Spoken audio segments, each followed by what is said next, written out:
I'm Rob. Not me. I am Gang PTP, aka King Vision Ultra.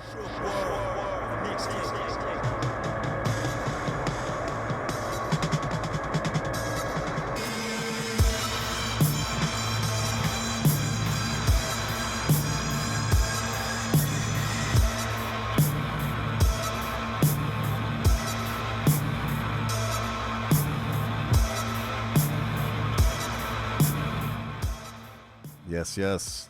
Welcome to the next movement, folks, and welcome back, gang. Good to see your face once again. Yeah, man.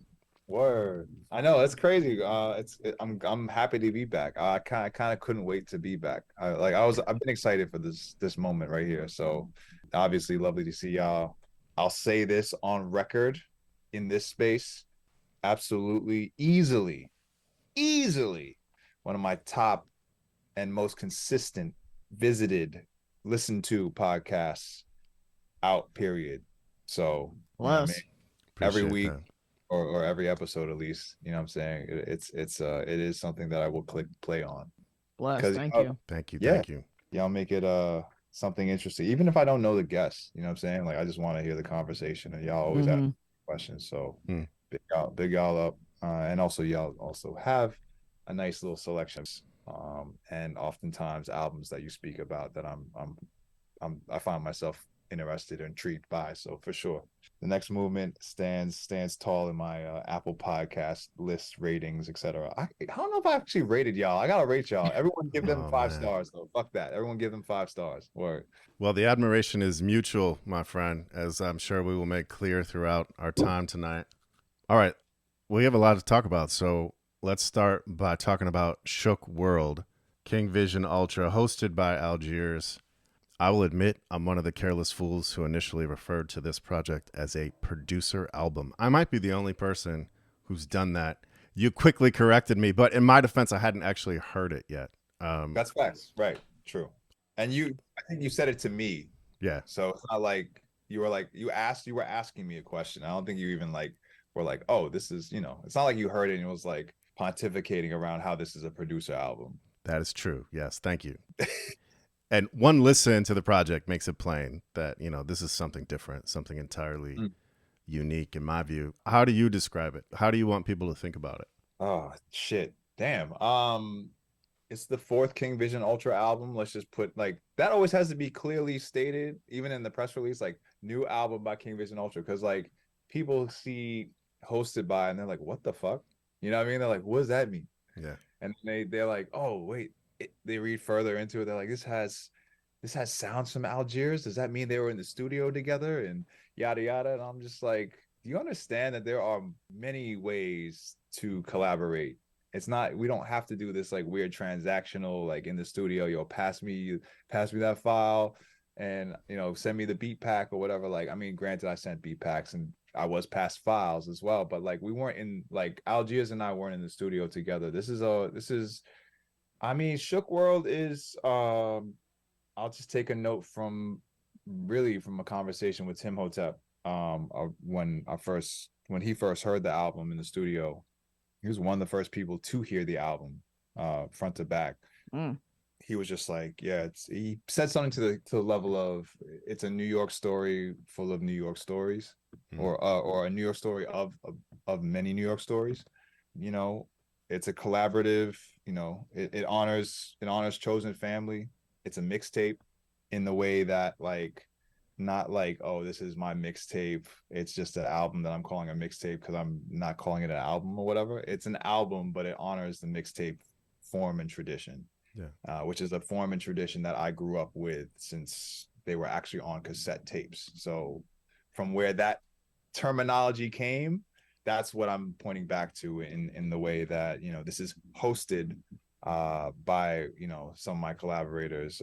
This is, sequenced in a way that I feel potentially, gives a nod to my favorite things of those, of that form, so to speak, the mixtape form, you know what I mean? The roster of people on here is just fucking incredible. Their contributions are incredible. And I think that they really helped to make this a special project.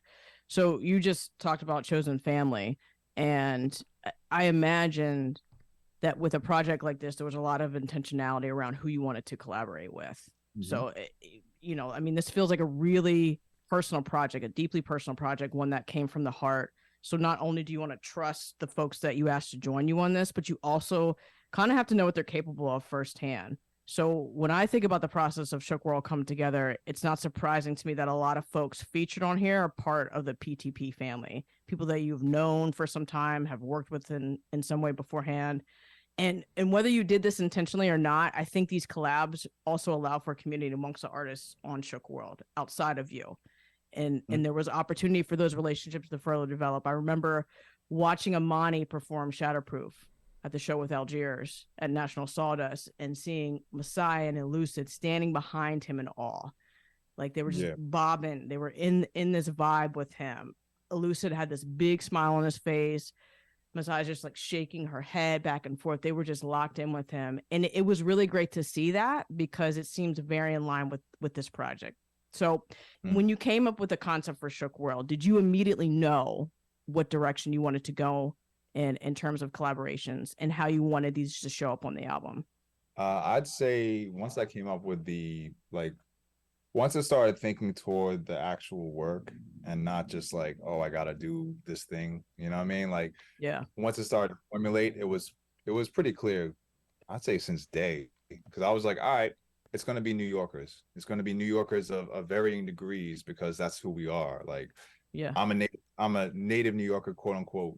You know, native is a loaded term, obviously, or it's a very full term. So it bears, you know, acknowledging, and it's also just kind of like, yeah, it's this thing where it's like, I was born in 81 in New York, in Manhattan, you know what I'm saying? Spent half my life there and parts of my life in Queens, basically, and going back and forth through the family and all that.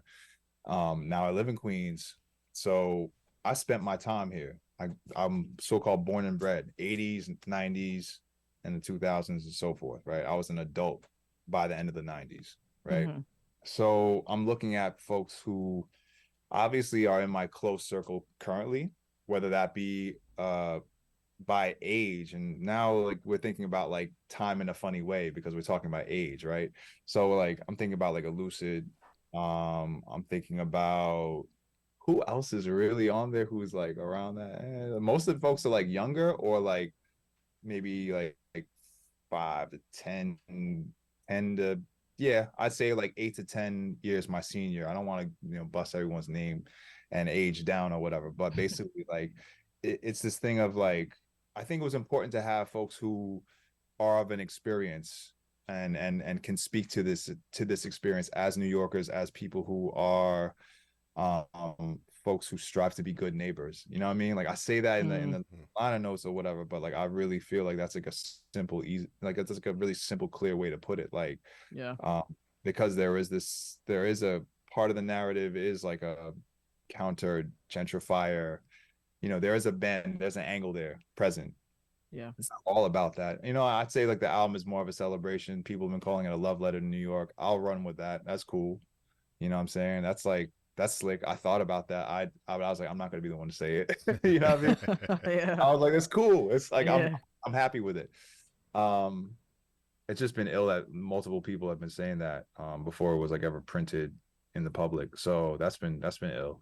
But I think like just the squadron, like the family or whatever, like PTP itself is just so crazy and stacked and like just voluminous on all levels. So it's like, all right, like, well, who's from New York or who lives here and like has lived here for some time and da da da. You know, like, you know, some folks, I can think of a couple folks who are newer to having an address in this city, but like they're from right across the water and they understand, and they, as again they're like neighbors, like really really good neighbors, you know what I mean? So that was my first kind of thing. Like there would have been like Sharif was on the phone with me yesterday and he's like, I see why you didn't call me for this one. And not that he wasn't saying it in any like crazy way, like, Right, yo, yeah. you know what I mean? He was just like, yo, I see why. Like you had who you had on there for a very specific reason. I'm like, yeah, you know what I mean? Yeah.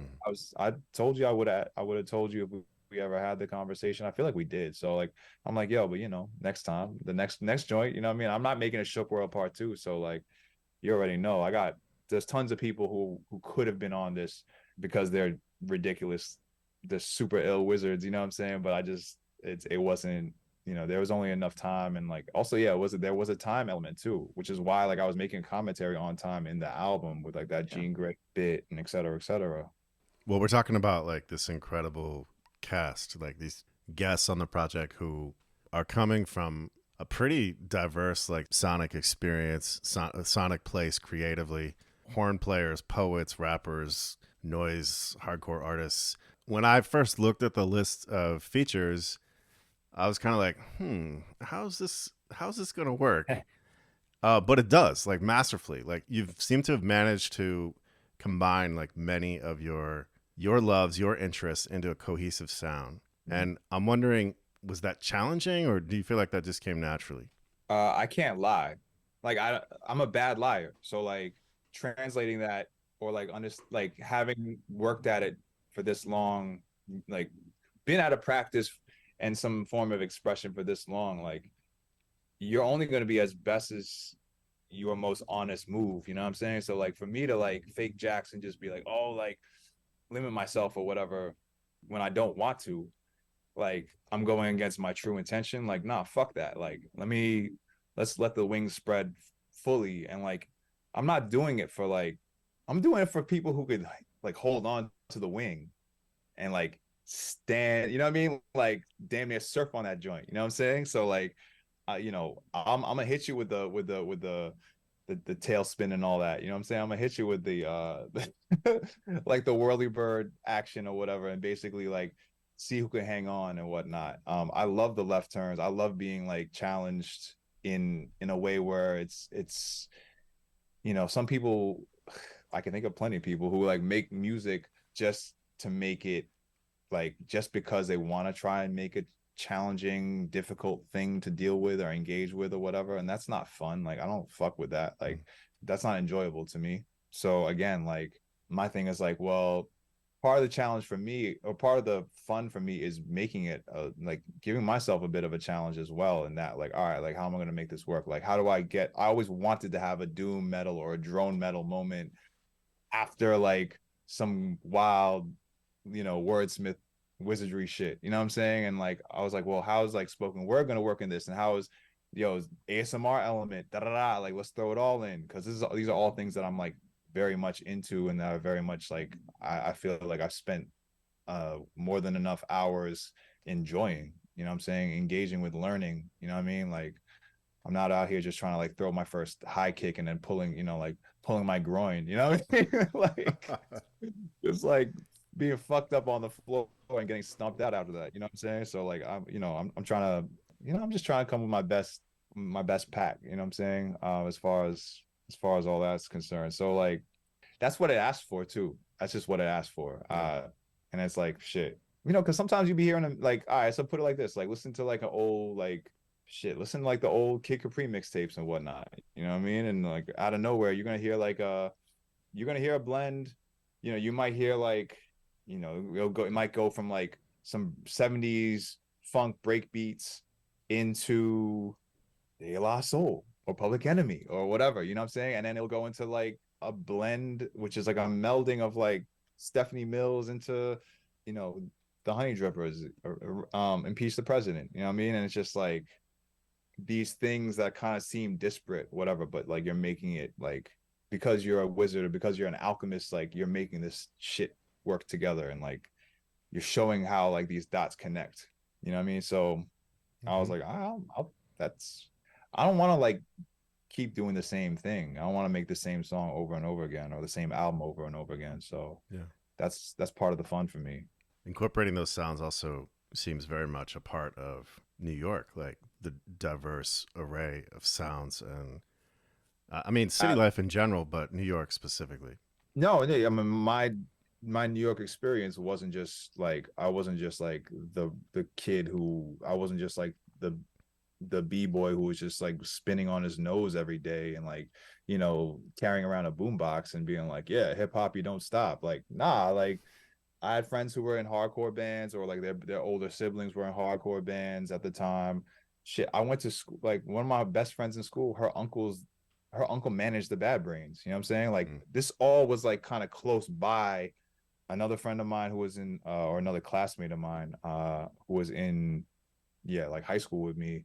I graduated on graduating day. I found out his cousin was in Log Cabin and Three Melancholy Gypsies and Living Legends or whatever. Like, you know, and I'm just like, yo, and I'm literally like, I have the Log Cabin tape from a tape trade with this kid in Hawaii, and I'm just like bugging out at these cats like ramen like this, and like I'm just like, yo, your cousin is Eli? Like, what the fuck? Like, at that time it was a head bust. It was like 99. I'm like, yo, this is ill.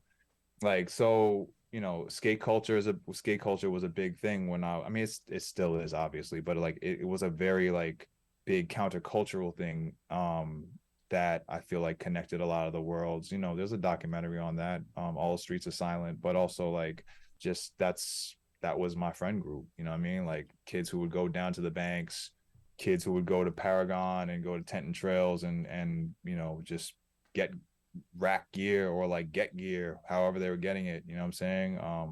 Et cetera, et cetera. So like there were many lived experiences happening at the same time. So, you know, even the spaces that we were at, like the Wetlands wasn't just playing, you know, the Wetlands had many hardcore shows as well as hip hop shows, like quote unquote underground hip hop shows. The basement would be like a host to like all the rave stuff that we at the time didn't quite understand. I was like, oh, like what jungle? Like what? This is weird. You know what I mean? Like we thought it was weird at first. Like, you know, drum and bass and jungle was just like, oh, I don't know about that. You know, because it was just a different era or whatever. But obviously, you know, I see the error of my ways pretty soon after that, not gonna lie. But we were into like Portishead, we were into like slower stuff. But then again, there you go, being influenced by like all the Bristol stuff, like Massive Attack and Tricky and all that. You know what I mean? Like that shit bugged us out. Like MTV was playing some of this stuff. Like you could stay late night on MTV at 120 minutes. What was the other joint? They had another joint. It was just like, oh, what? Like, what was that video I saw last night? That was insane. Like, there's a fetus, like, you know what I'm saying? Like Massive Attack Teardrop, you know, before it became the theme song to House. Yeah, right. So yeah, so that's all like stuff that I want to continue to kind of like find ways to point at and like flesh out more in my own work without being too like on the nose with it, I guess. You know? When it comes to the lyricists on Shook World, how much guidance did you give folks? Did you give them any, or they just kind of came up with what they came up with? No, that's a solid question. And also just to go back to E's question too, like I also just fully believed in everybody. Like I'm like everyone who was chosen for this joint, like would show out, like without question. I'm saying this with a big grin on my face because like it's silly to think otherwise. Like, you crazy. The only thing is like, and that's why like, you know, I'll get to this later in the other album conversation. But you know, certain people show up twice because people need to know that they show out. You know what I'm saying? It's just like, okay, because like y'all have seen me with Amani or Lucid or Masai due to like Unknown Infinite, right? Due to maybe other moments. You know what I'm saying? You might have seen me with Centennial, you know, you definitely might have seen a Centennial Garden show if you are tapped in and you're in New York. So you know what Dream Crusher and I do. Having all of us together, you know, Disfig, who like Purge on PTP went so crazy that year it came out, and like she just is just one of the illest DJs / now like artists, are like creators, producer, whatever. Like she does it all. So it's just like, yo, like, and she could sing like crazy. Like she could scream and sing. Like she's got that. So it's like having everyone on there and then giving them a very easy sort of like lyricist wise or like rap. Nah, you know what? Rap and poet. So yeah, lyricist, right? Lyricist wise in that realm. The only instruction I gave him was just like the theme. Okay. Or a little short list of themes, like, you know, chosen family. You might want to speak on gentrification, or like, you know, you might want to, you know, honoring lineage, honoring land. That was pretty much it, I feel like.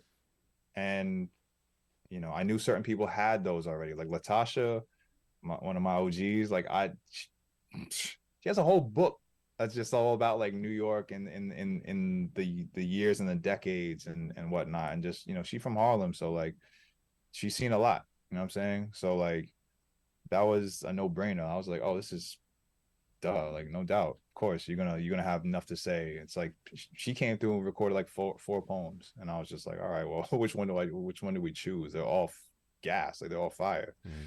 And No Land, I've heard her. She, you know, she closes the album. I've heard her do so much. Like she's really big on like land honoring, just knowing her work. Period. You know what I'm saying? So like she does a lot of work with Luke Stewart, you know, who folks may know from like Irreversible Entanglements. He's got a bevy of like solo stuff too, obviously, but their shit's together. So I've been a huge fan of that. So I'm just like, okay, like wow, like I had this thing and I'm like, I hear this together. Like I hear this thing that I whipped up off of some Algiers, like that gospel sort of like moment. I was like, oh, this is crazy. Like what? Like I'm gonna build this around what you just gave me on the voice message. Like so there was a lot of trust in the process. You know what I mean? Like people obviously were like, all right, like we fuck with you. So like we know that you're not gonna like, you know, I don't know, like drop the rock or whatever, so to speak. But like putting it together or whatever was yeah, I don't know. It was cool. Like I felt a freedom in that because of the trust that was instilled in me and like the trust that I had for everyone as well. Like people were like, yo, like Big Just was one of the cats I didn't record with because he doesn't, you know, he lives elsewhere currently. You know what I mean? So like, but he's like, yo, I got you. Like we were in constant communication about it. He's like, yo, I just want to add an extra layer. Da, da, da. I'm like, cool. Felicia Disfig, she's in Berlin. So like, you know, she used to live in Brooklyn. She's from Jersey. So like I wrote that for her. I gave the script to the Showtime moment, the Light Feet moment to Rena. Well, not even a script. I just gave a little quick direction. It was just like, yo, like, you know, think the Rucker, think like chicken noodle soup, et cetera, et cetera. Like, let's go. And then she, you know, she doesn't need any more than that. Like she goes. So yeah, just kind of like knowing what people are sort of like, knowing their powers, knowing some of their powers and abilities, you know what I mean? I think it's helped everything kind of like move right along in like a very quick moment. You know what I'm saying? The tomb gon' say right him. Etchings in his name to make amends before the unfortunate dissolution of links like Ray the Clan. Pithy diatribes and tinkering with alchemy, the in-between. I can't imagine a death mask on me that wouldn't fetch a ransom. Grave diggers rage and ran through inconsequential tantrums. While my MO caused gray matter, memos deemed more relevant as denunciations of reverence. The praise chatter stay missing context like, hey, batter. 10 toes on loaded bases in my separatist bag. Dapping deplorables and chain snatches. Like fuck all that elegant rap. Sold fertile spaces, but never grew nothing Mesopotamian adjacent. I was worried about raising seeds around the bloodthirsty Albanians. Who kept mob ties with the real estate appraisers, make me shake my head. Caught strangers in the woods outside and had to make my stand. Blue notes punctuating exile, the jazz hands was fully functional, doing 3-hour trips, performing for crackers that don't fully fuck with you. I'm glad you had Nakama on here twice because this is my first introduction to him, and holy shit, dude, rip shit up. Like incredible, incredible. I remember he was at National Sawdust when y'all performed this, and I remember talking to Kende about him, and we were like, who the fuck is this guy? Like, who is Nakama? It was just incredible. So like, I know you knew these artists before y'all did Shook World, so you knew their power, just like you said, but I wondered if there was anybody that just sort of blew you away, just like blew your expectations of what you thought they were going to bring to the table when you first heard what they were going to contribute to the album. Pick your favorite, gang. Right? Nah, like really, like literally, like everyone though. Like that's the whole shit. Like yeah, you come through and you're like, all right, like you know, like I chose you because you are a super wizard. You know what I'm saying? I know. But then you pull out this, like you pull out the the new spell, and I'm just like, I'll say this, like recording Amani and Masai together, my like head was flown for that afternoon. You realize like I recorded Dream Crusher, Amani Masai, Nakama, and Queso and Desde all in like 1 week. Oh, and Latasha all in like 1 week. Mm. 7 days of just all of that, like in the same room. What? Yeah. So like, and that's so ill because like Queso isn't at all like, you know what I mean? Like everyone's Mhm. got their own pocket. Everyone's got their own little realm. Right. But like, yo, like having Masai and Amani in the same room and going back to back doing what they did, I was just like we did Amani. Amani was there first. We had some other stuff we were doing, and then Masai came in, and when she did that verse, we were calling it facelift at first, and it was actually originally she started writing it to a different beat, and then I had sent that the Algiers flip. It was one of my beats from the archive. I sent her the Algiers flip, and she was like, "Oh, nah, this." And I was like, "Oh, you like this? Like you like that one, the sludgy one? Hell yeah!" I'm like, "Yo, I thought no one was gonna choose that. I thought that was just gonna be because they low key wanted me to have someone rhyme on the joint. Actually, at National Sawdust, it's what's it called? Cleanse Thyself. I think it's called Cleanse Thyself on Shook. Mm. It's like a little like interlude. It's a little like that's not. It's just like a 2-minute joint, I think, or whatever. It's a real loopy kind of like okay, like ode to almost like Wu-Tang kind of type loop. You know what I mean? And they're like, oh, it'd be cool. So you had someone rhyme on this, and I was like, yeah, but that's almost too on the nose. I'm like, nah, let me let me like twist it, stretch it, Yeah. bust it down or whatever. And then like when I did that, I was like, okay, I like this, but like I'm like, who the fuck is gonna rhyme on this? And then Sai was like, yo, that's me. I was like, say less, all right. And then when she came through and like kept going, I was like, oh, like you didn't just write a 16 to this, like you really went crazy on this. Holy shit. Like that was like one of those moments. Obviously not, I don't know. Yeah, Nakama. Yo, I'll say this: Nakama did Swing and like 3 other joints in the same day. Those joints are not obviously those are in a vault currently, right? Yeah. Crazy. And then he did Stand on It. Like I sent him Stand on It like a day or two after our session, and I was like, all right, like if you got time, and he's like, I'm on it, I'm good. And then like, yo, in like 2 days, he's like, all right, bet when you want to record this. And I was like, what? I'm like, yo, you are you, my friend. So I was like, and same thing with Desde too. Desde came through, recorded like 2 or 3 things, and then I was like, yo, I want to change the beat to what would then become Cold Hex. And then I made Cold Hex, started in the car with like an aux cord and like my laptop, and then I was waiting for my partner to get out of work one day, and then next day I have it, I send it to them, and they're like, yo, nah, I'm coming back with something different. And they basically like rerouted some of their old previous verse and made this whole other like extended the clip. And I'm like just smacking my head, like just face palming in the studio, like, are you serious? Like we get to do this? That was another moment. Like I was just kind of shocked at the speed. Like, I don't know. Yeah, yo, just people were just operating at a capacity that like, I don't think you could really ask for. But you're lucky, you're fortunate enough to get when those moments happen. You know what I'm saying? Shout out to Desde. Yes, word, shout out to Desde. Shout out to all. They tore it up too. Yo, Desde 8. Yeah. Everyone, like, you don't want to rush anyone, you know what I'm saying? But I was just like, so I'm just being real gentle with it. I'm just like, yo, like, here if you have the time. Or just like, I try to be, just respectful of people's own lives and flows, and they're just like, we got you. And that's how that all happened, and within like a 30-day period or whatever. I was just like, So throughout the project, there's this bed of noise, whether it's like distant rumbling of the train or some kind of ambient hum. And for me, that really is the sort of sonic backbone of the project. It ties it all together.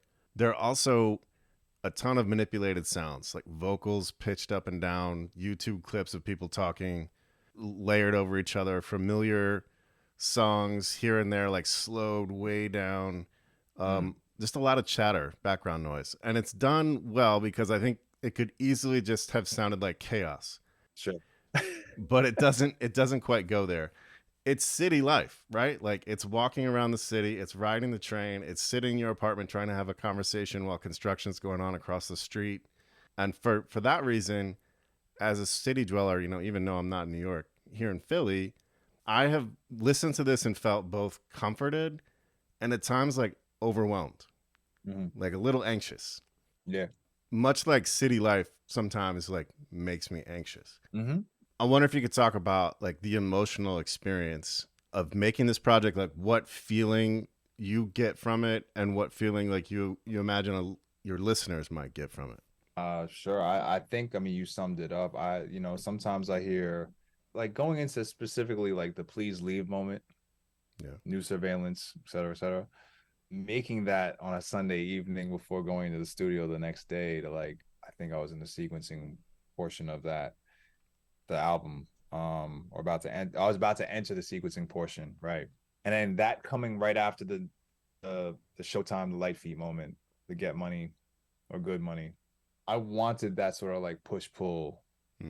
I wanted to sort of communicate that, you know, things can be going fine. And then suddenly, what the fuck? Like, oh shit.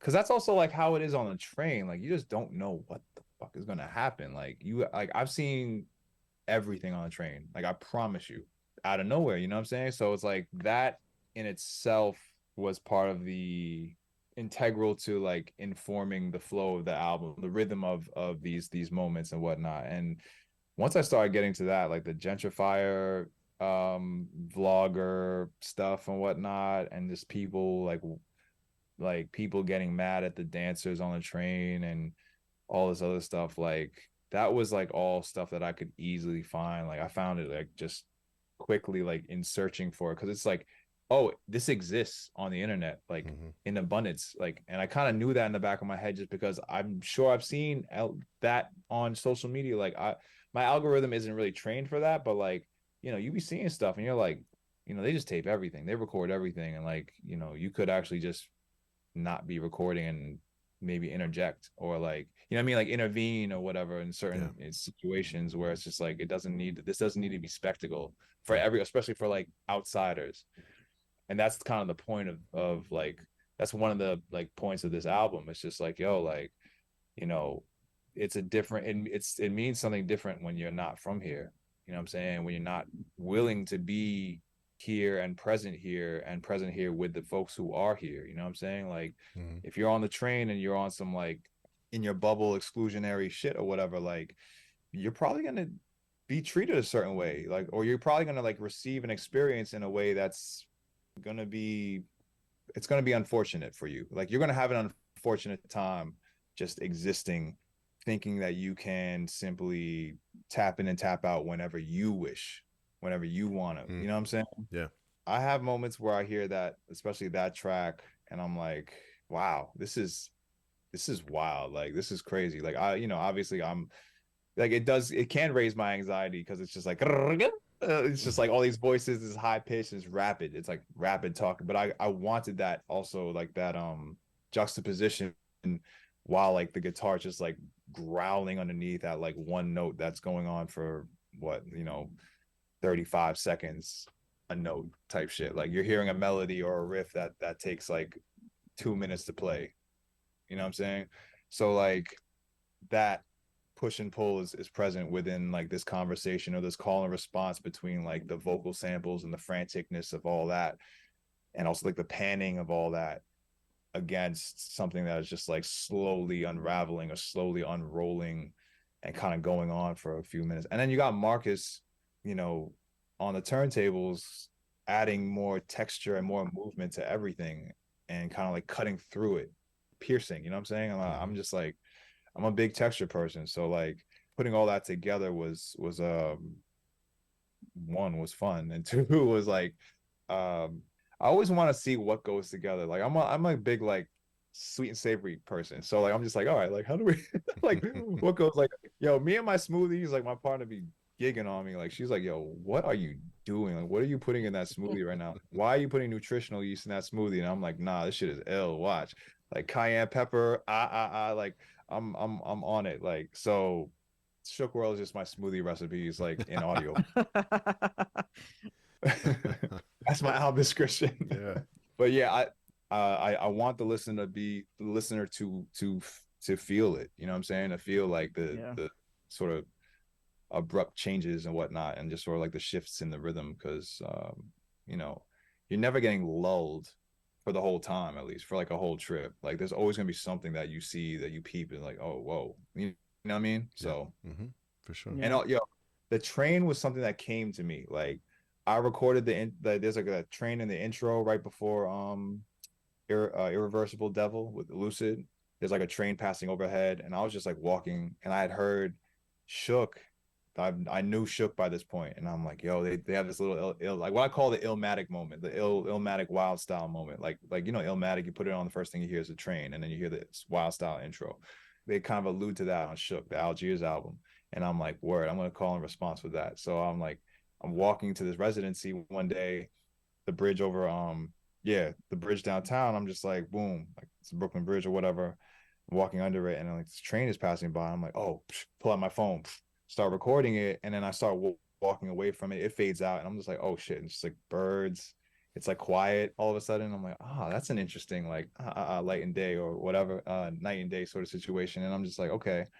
And then I start listening through like the voice messages from the people I want voice messages, like I want to be present in voice. And no lie, like every voice message I found had a train in the background, and I'm just like, all right, like that's what we're doing. And then like I hit up my friend Taja, Lorraine. I'm like, yo, do you have any sound field recordings? So I know you get busy. What you got for me? She sent me this recording of this cat talking about he started talking about the Bible and whatnot, but you hear him right before Shatterproof quite a bit. And then there's another one from my friend Ara that she sent to me like in like 2018, 2017 called Train Soliloquy. And I just had that sitting around for years, and I was like, I remembered it. I'm like, yo, and I'm like, that's my friend I haven't seen in a long minute. Actually, she just birthed a child, so shout out to you, Ara, and congratulations. But yeah, so that was a little way that I could like, you know, give a nod to a friend as well, while also like staying on the theme of like this like backbone of you know, the iron horse, so to speak. I think the way that you answered that question sort of speaks to how Disfig has described Shook World. Shout out to Disfig. She's another amazing artist. Facts. But she said something about it. I forget what the quote was for, but I saw it posted on Instagram. And she said of Shook World, it's one that encapsulates the real character of NYC and honors its tradition of mixtape culture. And I thought that was a beautiful way to describe this project, and I immediately felt that when I first heard Shook World. And in reading the album description that you have on Bandcamp, it sounds like this is exactly what you were trying to do. And hearing you talk about, you know, answering that question that Rob asked. So knowing you and knowing that these two things are deeply important to you and how deeply important this project was to you, I'm wondering if you felt any pressure around executing the vision that you had for Shook World. No, I wouldn't say I felt any pressure, to be honest. The only like it was just kind of me. It was like administrative, you know, keeping administrative things at bay. You know what I'm saying? Yeah. As far as like creating, as far as like making it work or making it happen, like I knew something was happening. You know what I mean? Like I knew that this bubbling, and you know, I'm also just around some of the like literally like some of my favorite and illest folks on this physical plane, and also, you know, in the spiritual world too, you know what I mean? So I'm just like, all right, like cool, you know, we're good, like we're gravy, we're golden, you know what I'm saying? So like I actually had a lot of confidence, a lot of belief in all this. And you know, and that's not to be on some like, yeah, I'm not even gonna say that. I'm just gonna say like I definitely believed in it, especially once like I had my wish list, and like that wish list was very responsive, and I was like, cool, all right, you know what I mean? And I was just like, all right, wait, hold on, because I'm looking at the list of collaborators. I'm like, yo, like what? And I'm just like making these things night by night off of these sounds, and then finding the little things from my archives, and just like, oh, this beat would be crazy like swing has existed for a few years, you know. Yeah. Bangs, Desday has existed for a few years, just been sitting. You know what I mean? I'm just like, nah, like there has to be a moment for this. Mm. Certain things and you know, certain joints I made like at a show, like was it paper? Well, I forget what it's called, Paper Trail. Because it had so many names. It used to be, you know, it's they were planes, but you know what I mean? Like the Centennial Gardens moment. Mm-hmm. That in the basement right before we played a Halloween show, like at the venue, you know what I mean? I was just like, oh, okay, like, and I'll same with media, you know, media training. I Media was just training, like, I looped that at a venue at a Centennial Gardens show, like before we went on. You know what I mean? Like that's just something I do. It's a weird, I don't know if it's a coping mechanism, but I'll just be like in my laptop, like looping shit right before a set, just to like I enjoy like the chaos and the challenge of it all. But yeah, I think like, I mean, shout out to Disfig for being so succinct and like spot on with you know, summarizing, I guess, the experience, or summarizing like kind of like the keynotes of Shook World. Yeah. And that like, but I believed in it, you know what I mean? Like, because I Yeah. believe folks that were around me and the folks who believed in me as well. You know what I mean? That includes Algiers, you know what I'm saying? If you give me something, I'm gonna, you know, if I like fuck with it, that's the thing. Like if I like believe in you, I'm not gonna drop the rock. Like I'm gonna do it. I'm gonna do what I need to do when you pass me the rock. You know what I'm saying? So, you know, if we're gonna be putting it in basketball terms or whatever, like you know, just clear the lane. I'll go in. We'll do it. I'll execute. I'll find a way to execute. You mentioned Please Leave, New Surveillance State, Gentrifier Tears. So much to say about this track. For starters, the way that you've assembled this sonically is fucking brilliant. Fucking brilliant. And I had so many feelings the first time I heard it for so many different reasons, but sadness came up, anger, exhaustion. Yeah. And in processing all these emotions and hearing the various clips on the track, the directness of the message was refreshing for me, and sort of that light at the end of the tunnel. Please leave, right? Right. I'm wondering if outside of issuing a warning to quote you, those who refuse to acknowledge and respect the traditions and the histories of the people who have lived through and built this city, you created this space for the folks on the other side of the conversation, the people who have watched their city change in a way that threatens their safety, their culture, and their peace. Was that also the intention around Please Leave? Absolutely. Absolutely. I'll give y'all a tidbit. Like in the beginning of the album, like the first sound you hear is displacement, that of displacement, not the same type of displacement. Basically, in quarantine, maybe like the third or fourth week of quarantine, you know, 2020, obviously, early April, we are just, it's a Saturday, seems like a regular ass Saturday, whatever. We look out the window. No, I'm in one part of the house or whatever. I think I might be in the bathroom or whatever, or I'm in the kitchen. I'm here. No, I'm in the bathroom cleaning up something, and like I hear all this glass breaking, and I'm like, what the fuck is that sound? And like that's why you hear like my partner go like, so like she asked like, where are you at? I'm in the bathroom. And she's like, I was over here too. And I'm like, what? And we're watching the building across the courtyard, like the back alleyway courtyard situation, like on fire. You know what I'm saying? Like, I'm like, what? Like during quarantine, you know what I'm saying? Like all this shit. Yeah. Now you got to worry about like literally like losing your home. Like that's fucking crazy. Yeah. And obviously I'm not naming the track. Like, I think it's important to be able to speak on all the things that you use or whatever, but also like there's a time and place for that. And also like, you know, like I'm not going to shoot a video in front of like someone's house burning or like a car accident or some shit. Like I've seen that, you know, I've seen that from people who come here and like want to make so-called art and like edgy underground whatever art. And I'm just like, this is so fucking corny. Like, get the fuck out of here type shit. You know what I mean? Like, please leave for real. Like, I'm just like, yo, y'all the worst. And like, it's always the people who got like, then, you know, a credit card that's not theirs. And you know what I mean? Yada, yada, yada. They're living off, they're living off of like, I guess, old money or money that's not theirs, period. So it's like, all right, just that alone, like just being witness to various levels of displacement, how can you not feel something? You know what I'm saying? Like, how can you not address it, especially if you're talking about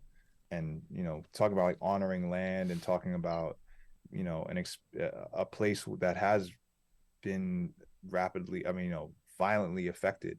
You know what I'm saying? Quality of life, quote unquote, shit like that, where it's just like, oh, okay, like there's all these buildings now that have shut down people's businesses and moved people out that are like uninhabited because they're, one, way too expensive, two, they just built more than they could house, especially at those prices. Once again, like now, and the ill part about like quarantine too, to go back to that, it's like, yo, like you go down a certain YouTube rabbit hole or whatever, you let the algorithm dictate certain things to you. If you're like on a certain page or whatever, like you'll end up coming across like these neighborhood tours.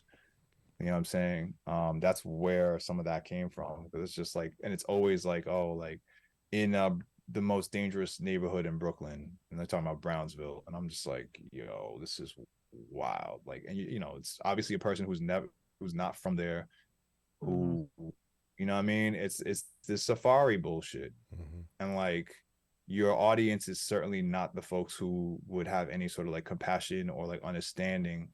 Not even just like fuck compassion, just like, yo, like respect. You know what I'm saying? Like, and like respect on some like main levels of like just being like, yo, like to question what you're doing with a camera, with like a GoPro rig, walking through, like kind of like, showing all this shit off basically, and also just like making a spectacle and making a spectacle of people just trying to live their life and shit. And like, that's why there's that clip where the guy's like, yo, like you don't want shit broke, like I you better stop recording or whatever. Stop, you know what I mean? Like he's in like Jamaica, like he's in the Jamaica train station coming from like I think JFK, and he's just like, oh, like it's so crazy. Like I could break down all those clips, and like if you see those clips, you would be even more upset, because it's just like the level that like gets reported through the audio and through the video, rather through the audio and the captioning of these videos, and like the bending of these narratives and like the context and whatnot. It's so wild. It's like, yo, fam, like you are so out of place, you are so out of pocket right now, yet you're trying to criminalize people who are just literally trying to fucking live and like do their thing, and like you're putting them on blast or like putting them on like Front Street just to like suit your audience and suit your fucking like little like YouTube views and whatnot. And and then there's the apartment tour thing, and it's just like, oh, like this new condo in the South Bronx, and I'm just like, fam, like no one in their right fucking mind is going to pay $3,000 for a 1-bedroom or studio. What are you talking about? Like, who can afford that? Yeah, that's, you know what I'm saying? Like, I don't, like, that's not even being like in someone's pockets. Like you're ass backwards if you're coming around, like you really just don't give a fuck about anyone if you're coming around being like, oh yeah, like let's just move into any neighborhood and spend 3 G's on 3 G's a month. Like you got that money to burn. Like there's a problem here. Yeah. So that was like the inspiration behind all that. Like I'm seeing this, I'm like, yo, one day I'm gonna have my, one day I'm gonna get a little space to sort of like address this, and not on Twitter, not on Instagram. You know what I mean? Like I want to like address this and sort of make a moment out of this. Maybe make a spectacle out of them. You know what I'm saying? Because let me know if you need backup. Or I mean, yo, that's what Please Leave is. It's just like, yo, y'all sound and are so goofy. Like, what the fuck? You know what I mean? Like, yeah.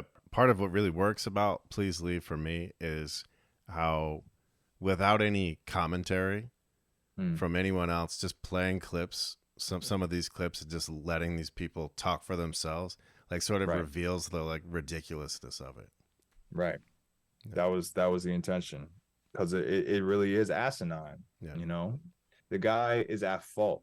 He has a CD in his hand from one of these cats who was like trying to sell a CD on the street, and you're walking around 42nd Street with like this whole GoPro rig on your body, like you look like a Vic anyway, like you look wild stupid.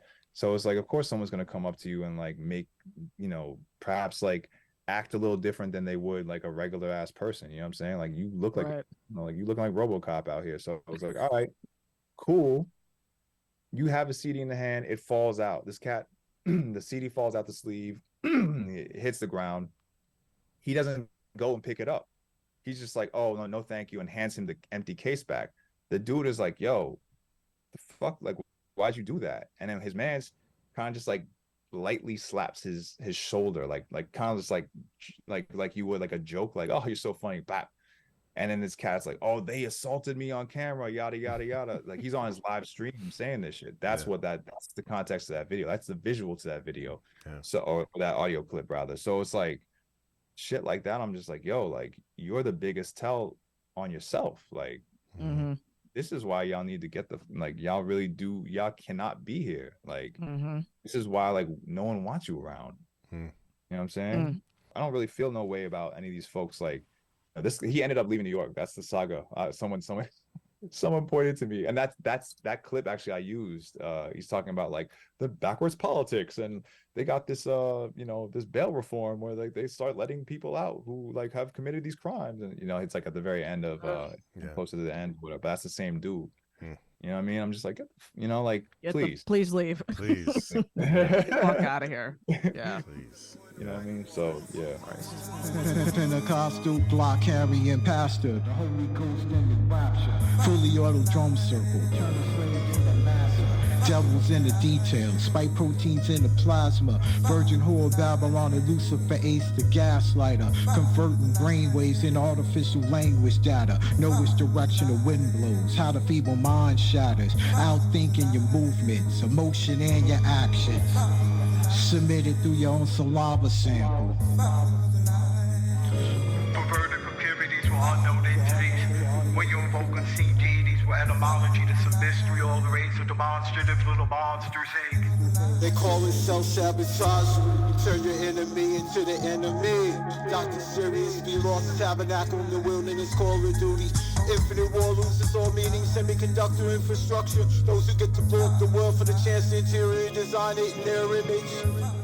I want to ask about Vampire Tourbillon and the title track to An Unknown Infinite. Ah, yes. Are they connected in some way? Yes, absolutely. First, that is a callback to that's the same beat. Right? Yeah. That's like the mixtape moment where it's just like you hear someone over the, MC Shan's The Bridge, you know what I mean? Or whatever. And it's just like, oh wow, this is like, it's like, okay, you're familiar with this soundscape, but it's different because obviously someone's doing something different on it, right? Just chose that beat. I sent him a pack. He was just like, that one. I'm like, that's perfect. Like, ooh. All right, sorry, Amani. Like, you know what I mean? Because I was like, yo, like when I made that beat, I made that intro to Unknown Infinite like a day before, or like 2 day, like within 48 hours of the album coming out. So like Amani was in the studio. He's like, yo, what's like, he's like, this is crazy. I'm like, yeah, we're gonna have to use this later. Like next album, right?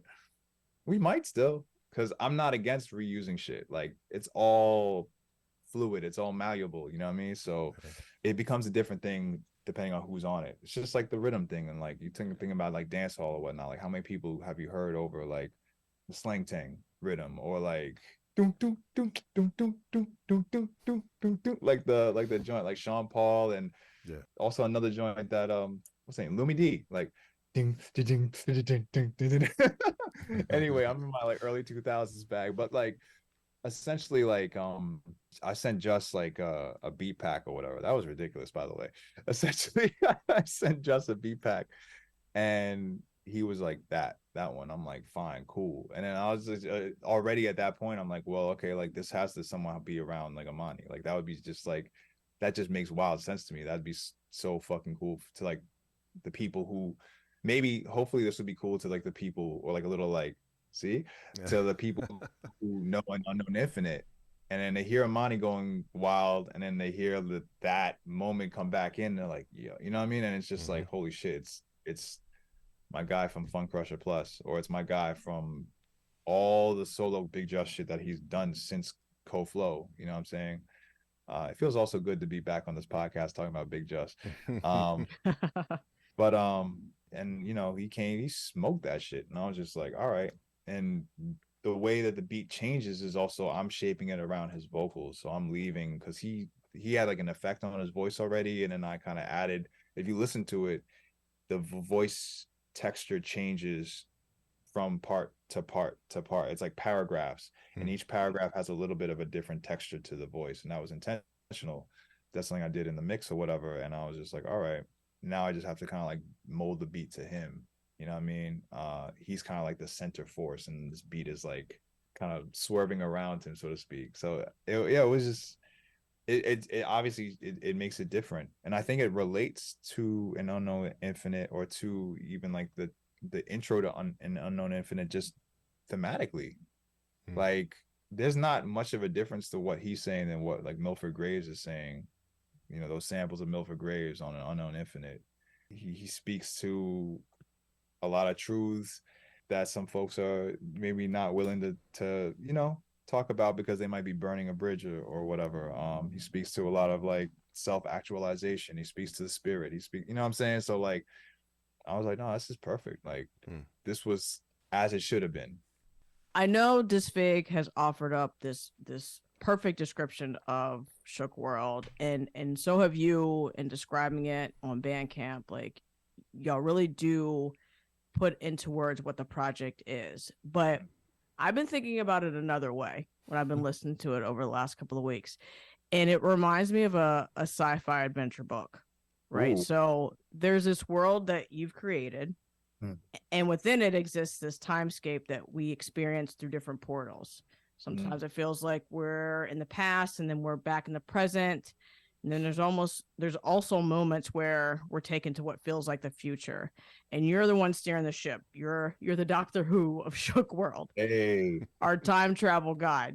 So you transport us to different spaces, and along the way, we meet other people who tell the stories that define the journey we're taking. I don't know if any of this resonates with you. absolutely does. But if you think of Shook World in this context, what's the final destination? Where do you hope folks end up after hearing this project? That's wild too, because like around the time that intro was recorded, rather the field recording of in quarantine, I was reading Parable of the Sower, saying I don't gotta talk about Miss Octavia. You know what I mean? I gotta talk about. Ooh, yeah, that's a. But and also it's interesting, when I saw you in Philly this weekend, you were surrounded by some of the biggest Octavia Butler fans. Like, Yes, I mean? do know that. Yeah. Buhloone is an Octavia Butler reference to their other band, Sour Spirit and whatnot. Christo, who was there. So all that aside, I love that description because it is something I'm fully into. And I was like, damn, did that sample Doctor Who on this album? I actually did have to go back. Because promise you, and this is some New York shit right here. Like I used to go into Tower Records on Lafayette, where across the street where Other Music used to be. If you watch that Other Music documentary, you'll see that they're talking about the Tower Music across the street, and how Tower Music used to point people to Other Music when they were looking for like certain more obscure releases or whatever. But Tower Music had some shit. I used to go to Tower Music, and like that's where I got into like Dario Argento soundtracks, like this band Goblin, which is unknown, and I'm sample snitching on myself, but Unknown Infinite has one of those joints on there.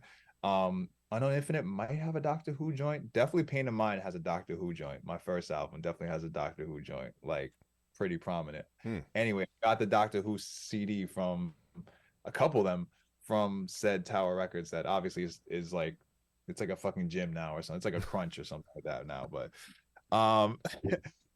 I love sci-fi. I was raised on the potentials. I mean, I was raised on sci-fi, and I love the potentials that sci-fi allows for us to sort of imagine or engage with. I love that too, about like meeting people around the across the journey, so to speak. The destination, the final destination, I don't know if there's a final destination, to be honest. I think I think again it is like, because there can't be like, what's the definite? You know what I'm saying? Like I think like the point is like we move with a certain plan in place, or a certain mind in place, and we move accordingly. You know what I mean? I think there is there's space for, like, I'm not a utopian person, I do believe in taking space to achieve peace. I do believe in certain realms of even like violent retribution in order to achieve peace. And, I think there's a space for that.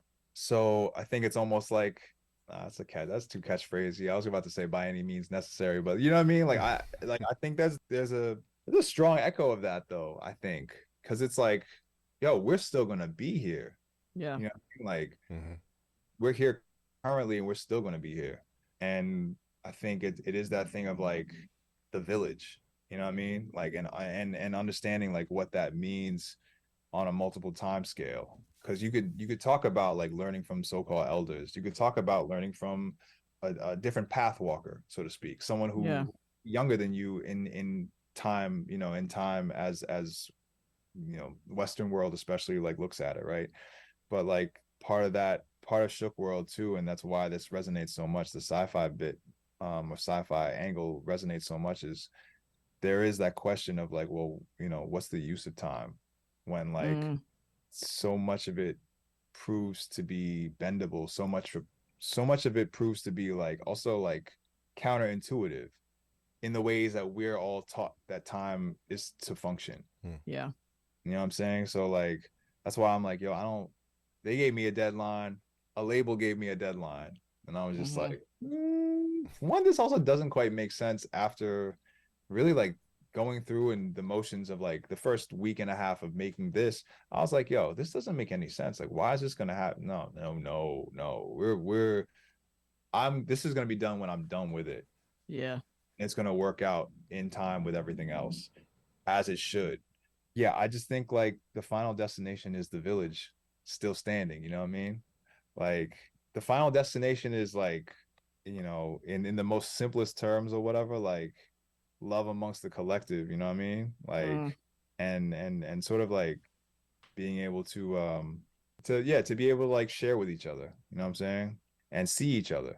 That's the shit. Like to be able to see and hear each other out, or to see each other and be like, yo, like, okay, whatever you need, we could all figure something out for that. Whatever, if I need something, like I know that some folks are gonna come through and like, you know what I mean, like make sure that like I'm not fucked up. You know what I'm saying? Because we've seen too many folks in their 50s go without any support from their so-called support systems. So that's been a reminder of like how important it is to like, look at this shit beyond the transactional, look at the shit beyond sort of like the moment of like, oh, what can I benefit off of? Like, how can we benefit off of each other or whatever? Like, fuck that. Like, we got to live with each other. Yeah. Earthseed. There you go.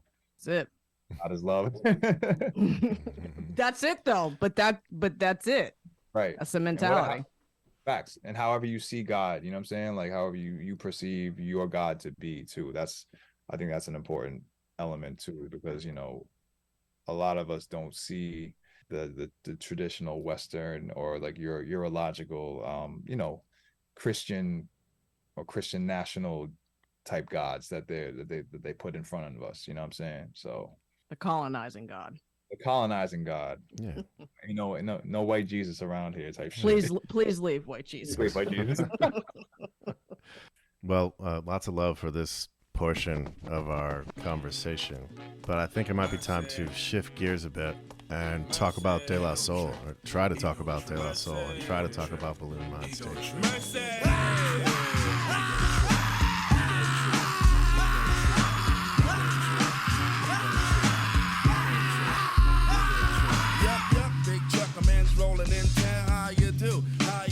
I got the joint to make you jump because I'm heading eastbound, tired of the merry-go-round and around, and everybody's talking about your stuff funny, but they still telling lies to me. I got the trees in my backyard and it's hard for them to tell a lie to me. And who's the foot? I'm the foot, but who's stepping? You know where I'm stepping. Skirts play with it cause I'm slick like that. I'm the greatest MC in the world. You got to give me mine cause I'm heavy when I weigh it. Watch the way I say it. Ego trip. I changed my pitch up, smack my bitch up, I never did it. The flavor's being bucked, but brothers ain't getting it. Get it? Or else you're a goner. When I rolls over, you're gonna have to wanna lamb. Cause it's the Chattanooga champ. Taking a train, taking a train, taking a train. I almost feel like we don't need to say this anymore, but every episode we ask our guest to pick an album that is a favorite, personal classic, influential in some way perhaps, and then we talk about the album. And it felt easy to come to a conclusion on this episode. We're going to talk about De La Soul. We're going to talk about Buhloone Mindstate specifically. But, you know, as everybody knows, we lost Dave recently. So rest in peace to Dave, Trugoy the Dove, Plug 2. Just a big loss for the culture, a big loss for us fans. You know, we're going to try to do him some justice, try to honor him in some way with our conversation tonight. Certainly. And, you know, this is happening the night before their catalog gets sort of a revamp or a recharge, so to speak, a refresh, I guess, goes to a more accessible public domain. Yeah. Right. Mm-hmm. I mean, and they're like, so it's not only is it going to streaming, but it's also being re-released in certain like repressings, I think. All types of physical forms. They've done that already with the first 2 albums, and I have to assume the rest are coming at some point. Okay. Well, I got my still look plastic. It's in the plastic. Yeah. This is the black cassette. This is the Canadian version. Wow. Buhloone Mindstate. You know, mine is downstairs in the basement. Sure. I meant to bring my CD with me, but I did not. But anyway, we certainly want to talk about Dave specifically tonight, but let's just talk a little bit about, Gang, your first impressions, what you remember about Buhloone Mindstate specifically, and your early interactions with it. Sure. Buhloone Mindstate was one of the first cassettes I bought with my own money.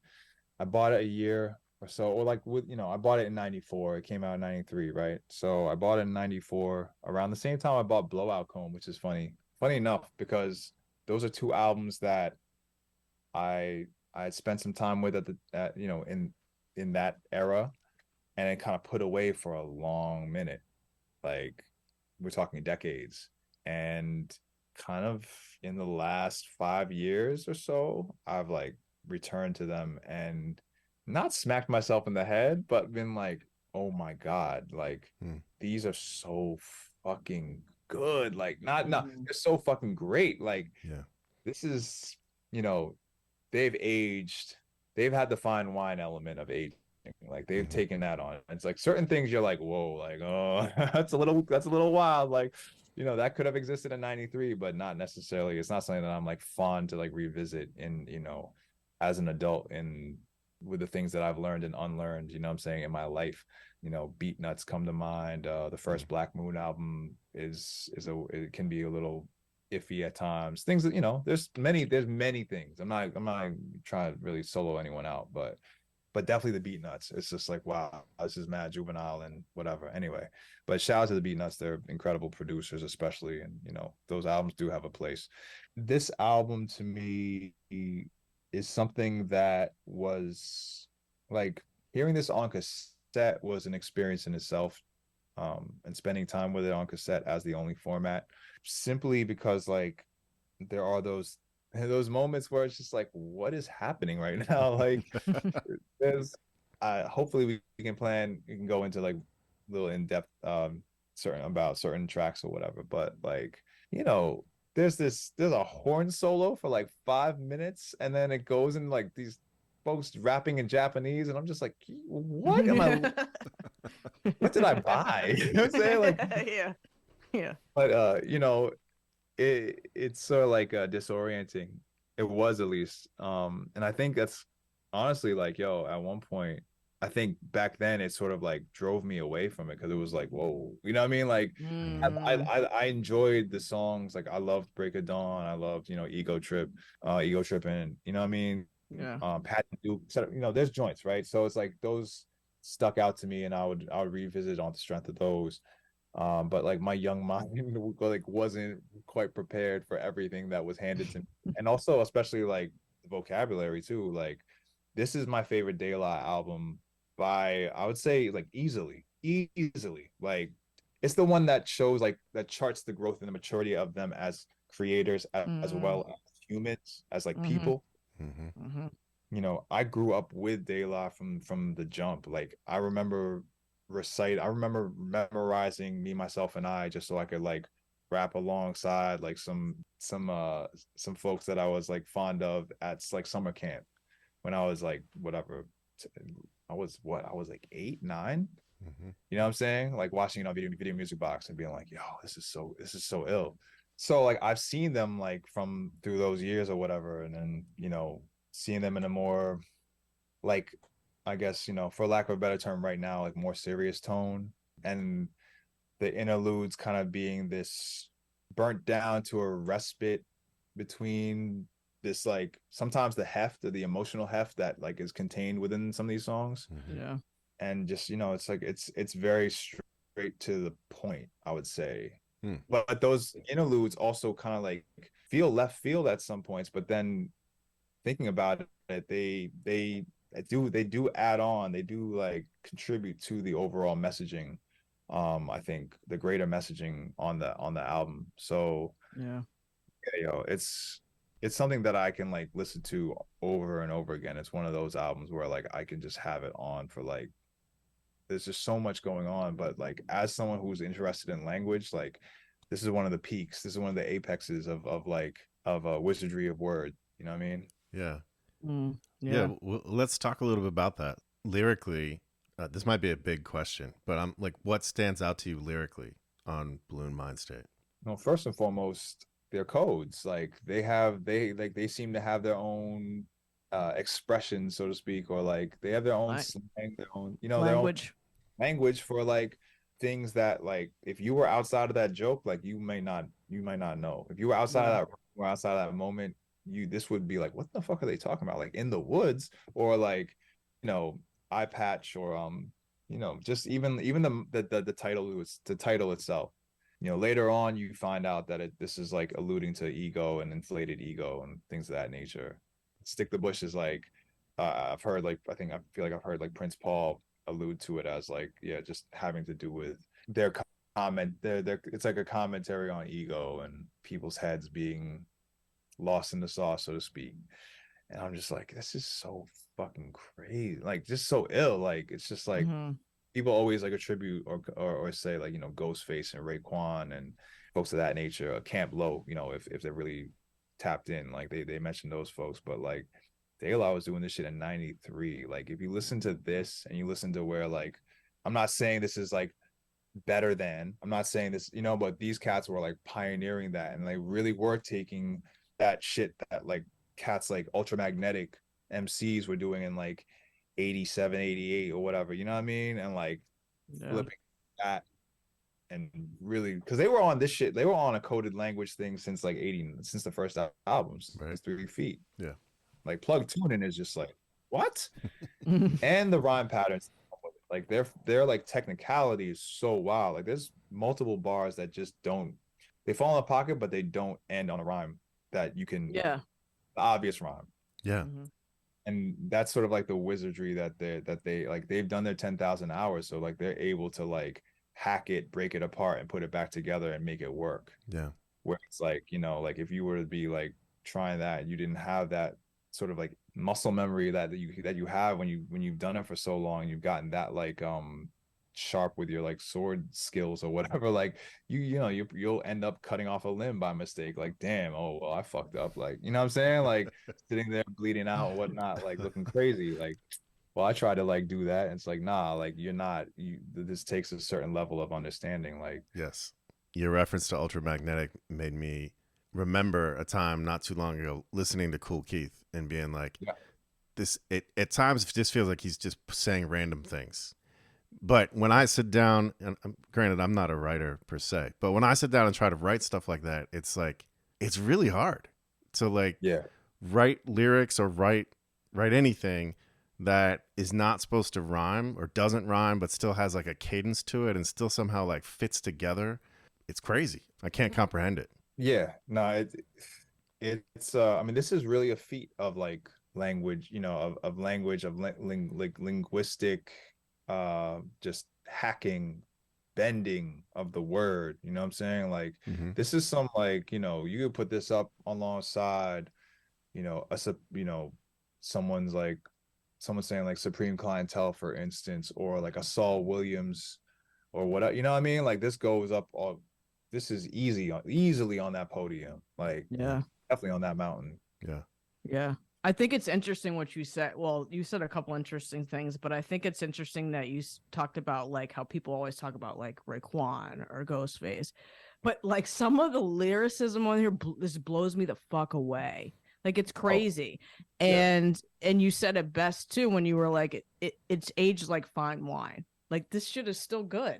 It's still amazing. Like, and it's not that I hadn't heard this album before, like listening to it over the last couple of weeks I had, but listening to it this intensely, there was just moments where I just had to stop and I had to look up these lyrics and follow along, and it was just like crazy. Like especially like Paz's verses, like I Am I.B., like come on, like the way it opens, I'm just like, what? I'm just like, holy fucking shit.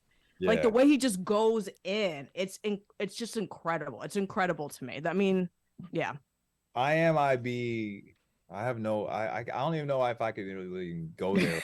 I know. Like We don't have to go there yet, but I do want to go there. Yes, we definitely will. Just to put like a finer point on, I think what we're talking about.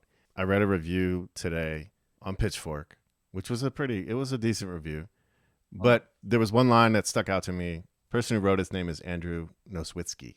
And at one point he says, let it go over your head and it'll come back around and hit you in the heart. And I was like, yo, that is so true about this record. Like my early experience with it was similar, gang. Like I didn't get it. It was confusing to me. And for that reason, I didn't really go back to it much.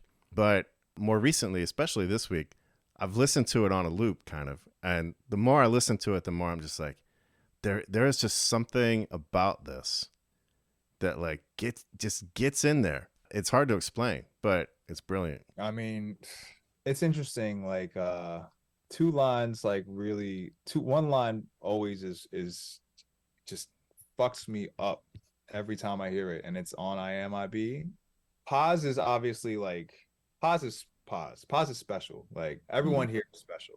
And this is why I love the album too, because everyone was a very important ingredient to creating this album. Like Prince Paul said he stepped away from the production with each of those three albums. First album, he's on it. Second album, step away. Third album, he's really just kind of the glue. He did I Am I.B., which is like, okay, like you made one of my favorite beats of anything of all time. Great. Like cool / Ivy blowing. And but then Maceo did Ego Trippin', Dove did the joint with Bismarck at the end, Stone Age. And Paz did the intro and Break of Dawn, I think. And that like when I heard that sample originally, like I'm like listening to Michael Jackson or whatever, I'm just like, like, yo, this is the, and then one day I'm like listening to like some Quiet Storm joints, and then like the Quiet Storm, like Smokey Robinson Quiet Storm comes on, I'm like, holy shit, like Break of Dawn. I was like, okay, I'm done. I'm out. I'm done. But then like, yo, like any one of the verses in this on this album, I can listen to over and over again, and I'll still find something new. You know what I'm saying? I'll still find little gems and whatnot. Like, but so like today when I was listening to it a bunch of times, like I literally had it on loop like for most of the day or whatever. Like I noticed more points about the friction within little points of friction within the collective, right? Mostly by Paz, and I'm not just talking about I.M.I.B. That's the most obvious one, but Paz on I Am I.B. says, I worship the twilight. I believe that's what he says. And I'm just like, that's like, how do you get to a point in your life where you say that? You know what I'm saying? Like, I got no words for you, B. Like, you reached a certain. Oh, I cherish the twilight. My bad. And it's just like, damn. Like, I cherish the twilight, and then a line I never heard was on Break of Dawn. I never caught this, but Dave says, uncondition my ways of the everyday sunset. So it's like this, like, I don't know, in my head, and this is the beauty of all this coming together, it's like they're alluding to like cycles, and they're alluding to, you know what I'm saying? So I'm just like, Yeah. that's wild, beautiful. Like, you know, I don't think they planned it out. Like, you say this, and I'll say this over and over. But like, it's just that thing of like, okay, like, regardless of how tapped in they were with each, say, like, not necessarily with each other, but like, just, okay, yeah, in the creative process, they might have been in different rooms or whatever at certain points, but like, they're still under this singular, or like under this roof that they've like built together, you know what I'm saying, that has these like these things that they are able to slide across the table to each other, like these shared understandings of like, you know, growth and existence, and pushing back against like, you know, like really standing on your square in your own uniqueness and honoring that. Yes. Yeah. Mm-hmm.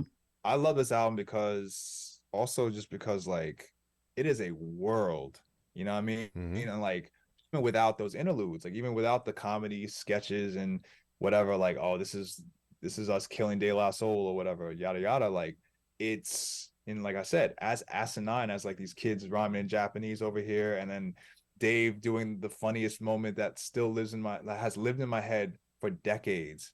The Dave has a problem. Yeah. Oh, hello. Hello. Yeah, until he goes into a conniption. You know what I mean? Or like, who knows what's happening? That's the illest point too. It's like, yo, like, what is exactly going on here? But like, it all falls in line with like the themes of the album. Like, there is an absurdity to things, and there's also like, you know, I mean, like, we had a little moment yesterday where we were talking about Patty Duke and this whole, we definitely got to get into that, because like, yeah, I think that Japanese moment ties into everything that followed that happens right before it. Mm-hmm. And it's just like, damn, like, yo, yeah, how we're really operating. It's just like, I don't know, it's just like lightning, you know, you fucking catching lightning. Like, it's just like these cats had that shit. Like, and to know that, like, here's the thing, to know that like Trugoy the Dove, Dave was not like as present on this for whatever reasons. I mean, let's be real, like, this is their third album with Tommy Boy. Since the jump with Tommy Boy, they've had some fucked up experiences. Yeah. They've been given reasons to question industry, so to speak, right? Being robbed of their bread because Tommy Boy mishandled the sample clearance situation, and then the Turtles are on their ass. You know what I'm saying? Yeah. So yeah, you know, like a few years later, like what, 4 years later, like they might not be so fond of this same process again. Yeah. So like, apparently Dave was a little tapped out or whatever. Paz and Paul were I think working closest in making this, or like shaping the sonics of it. But like, that in itself is a feat, because like, yo, Dave does not and has never played second fiddle to Paz. Like, a lot of people favor Paz because also like on this album, Paz has more shine time. Like, he has more airtime than Dave. He's also just more accessible too. Like, he has more moments where like you can make sense pretty easily about what he's saying, where I just feel like Dave is like doubled down on he says in the woods, I make you feel lost like high school history. It was like, it's clear that is the intention. Yeah, that's like a punchline. That's like a very like clear like punchline for them. Facts. Yeah, I never thought about that. I never in my life was I like, oh, Paz is like accessible. I mean, until you get to like Stakes is High, then that's a whole different thing. But like, this is them at their most like encrypted, you know what I mean? This is their most like, all right, like, let's say some like slick shit, and like maybe say some slick shit under the noses of like some people we don't fuck with or whatever, you know what I mean? Whether there is an allusion to Tommy Boy, and you know, there are these moments. So it's just like the patterns and like the pockets that like, yo, that just that moment on Eye Patch where like Dove comes in and he's just like, he does that beat it kid and he's just like, yo, and it's like, yeah, man, it's like my favorite thing to hear, you know what I'm saying? Like, oh man, I don't know, I'm losing my direction on this, but like, all I gotta say is like, yo, like, this is not a final thing that I'm gonna say on Dove this tonight or ever, but like, you can't have this album without Trugoy on it. You can't have this album without even Mason talking his shit. You know what I mean? When I'm not gonna say your name, but when you see me, my fuck cuts it off and like it's at the end of eye patch. That shit is so, Yeah. that shit is like, that's a continuation of all that De La Soul's dead energy. Yeah. I mean, like, yeah, we'll still talk our shit. Like, we're not the guys that like got told that they were hippies by the people who didn't understand them. All that hippie shit, and I see that shit like since Davis transitioned, I've seen people jacking this hippie shit again, and I'm like, fam, like that is the most lazy, just goofball shit to say. Like, why would you say that about them? Like, did you, like, you obviously are saying that you weren't listening. Right. Like, you didn't hear the whole second album? Like, Right. What? Right. Yeah. The whole second album that you say that you love, like, that's a classic in your hip hop canon or whatever. Like, the fuck out of here. Like, what are you talking about? You know what I mean? So that's like that shit that was put on them. That's like someone who's like misgenders somebody, gets corrected on it, acknowledge like and doesn't acknowledge it, or is like acknowledges it and still keeps and does it again. Yeah. And, like, it's just, and doesn't apologize for it or whatever, or like kind of like gives like the light apology. It's just like, oh yeah, my bad, but and then it's just like makes no effort. Yeah, it makes no effort, and it's just like, fam, like you have to make effort to rock with De La. You know what I'm saying? Like they're not making for you to just like sit there and be like, oh yeah, like this is cute and great and yada yada, like this is mad fun. Like, you know, I love Roller Skating Jam, but there's not a lot of roller skating family time on this album. No. They're very different. No. Yeah, very different. You know what I mean? Yeah. I love Roller Skating Jam, but like this is a different thing. It's a different vibe. Yeah. I think we're probably going to move into production soon, but I just want to say one more thing about the lyricism. So we talked about like how Pos went into the tension in native tongues. The one thing that I appreciated about his verse in I Am I Be is the accountability that he takes in all of this. Because like when people talk about like their beef with whoever on a record, normally it's just kind of like fuck them or shit went left and it's done. But he talks about shit going left, but he also talks about his part in it. And I was like, wow, like you talk about their growth, like that to me is like maturity. Yeah. So when he says, from now I see back then I might have acted like a fool. Now I want to apologize for it. This is not a bunch of Brady's, but a bunch of black man's pride. Right. And I was like, that's just like really insightful reflection. And I don't know that you always get that in hip hop. Exactly. Yeah. It makes me think of Tim Hotep released this article where he interviewed a couple of folks like Quelle Chris and Cav, and I don't remember who it was in that article. Was just talking about what they learned from De La about like masculinity and manhood, and like that's a perfect example of like this is what it actually is to be a man, to like be able to admit that you played a part in something like this. Yeah, absolutely. You started to go into this gang, but I want to touch on the production and then maybe speak more on Dave specifically.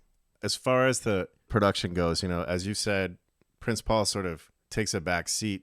He's kind of taught these guys what they need to know about making beats. It seems like they kind of take the reins part on this project. It's my favorite produced De La album. I love the jazziness that this record has. There's a certain melancholy feel to a lot of it that for some reason I really connect with. But for you, gang, like what stands out for you production-wise? Absolutely the fact that it does key in on like a funk and a jazz. It does, to the point where like you literally have the JBs or like a majority of the people playing on it are like members of the JBs on Patty Duke. We decided to change the cover a little bit because we see the big picture. Negroes and white folks buying this album.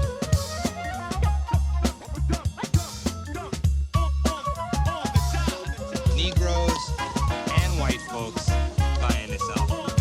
Everybody's gonna know who this group is. We just felt that the picture wasn't as important as it was that we succeed in crossing over. Crossover ain't nothing but a double cross.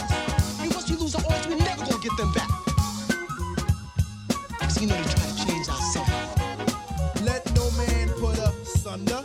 Severing the flukes I never blunder.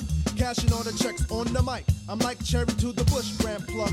Wonder, funk to the fame of games. Hoods, bridges sagging with my woods down under. They can be raised with the feminine praise in conjunction with no chocolate in the mix.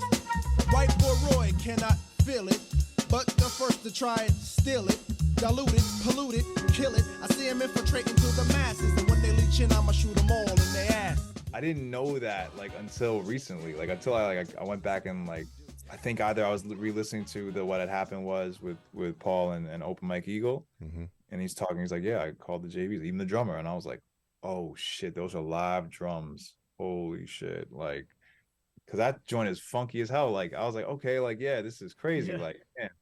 You know, it blurs the line between. I was talking to John Morrison and at a different shortly after Timotep about this, where like the beauty of the sonics on this album, and also I gotta big up Bob Power for being an engineer on this.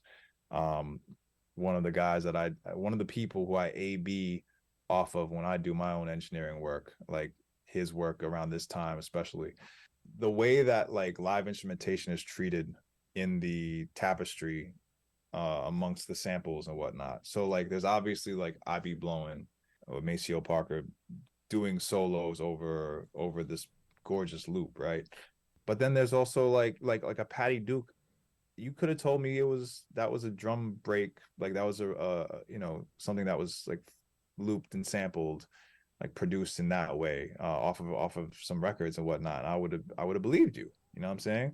But you know, knowing that that's all like live personnel, maybe they were looped, maybe some parts were looped and, you know, sampled or whatever in that way. But you know, it comes off like it sounds way different than like a lot of records of that time that had live instruments. Like it's not trying to tell you that there are live instruments on this album. Right. Yeah. I'm trying to sell that to you. You know what I'm saying? You know, I'm thinking about things like Jazzmatazz or like Us Three, or like even like Buckshot LaFunk, like, you know, jazz and hip hop, like that type stuff. Like Brand New Heavies was a example that John Morrison, you know, mentioned in our conversation. The Roots' first two albums, even, which were the second album I know for a fact was Bob Power on that too, but it's a different sonic treatment. It's a different treatment, and like, you know, they were definitely like, yes, we're a live band, so it's a different approach. But like with De La, like there's that sort of like, it's a blurring of that, and that's something that I realized like kind of like stuck with me through time and time again, or whatever, or to like current day. Like on Shook World, like I treated Matana's sax as something that would be in the track versus something that was on top of the track and very prominent, and like, oh, like I'm showcasing that I have like a live saxophone. Like we're not trying to do that. You know what I'm saying? For textural reasons or for whatever. So it's like, even with the cuts, even with Marcus, like I'm not trying to, you know, like there's this thing about like I think there's a problematic thing about like live instrumentation as it pertains to, or it gets compared to like sampling, and like one being more musical than the other. And I think like in some ways Prince Paul, who was the one who was making the calls for the live instrumentation on this, for instance, almost like answering that with like, no, like I can make this shit funky and not have it be this like, you know, chin scratchy kind of like, oh, this is elevated rap music, you know what I mean? Like quote live musicians unquote, you know what I'm saying? And like, that's like going to Shook World, like that's the type of energy I wanted to continue on with too. Like I wanted to make things sound like samples. I mean, I chopped up Matana's sax. That was recorded as something completely different years before, like in 2018. I just had it sitting around, and I was like, I hit her up. I was like, yo, like, is it cool if I use this joint on the Latasha poem? And she was like, of course, like, yeah. And it was like, you know, I met Latasha because of you, so like that's why that's important. And she was like, nah, by all means, I get it. And I'm like, facts.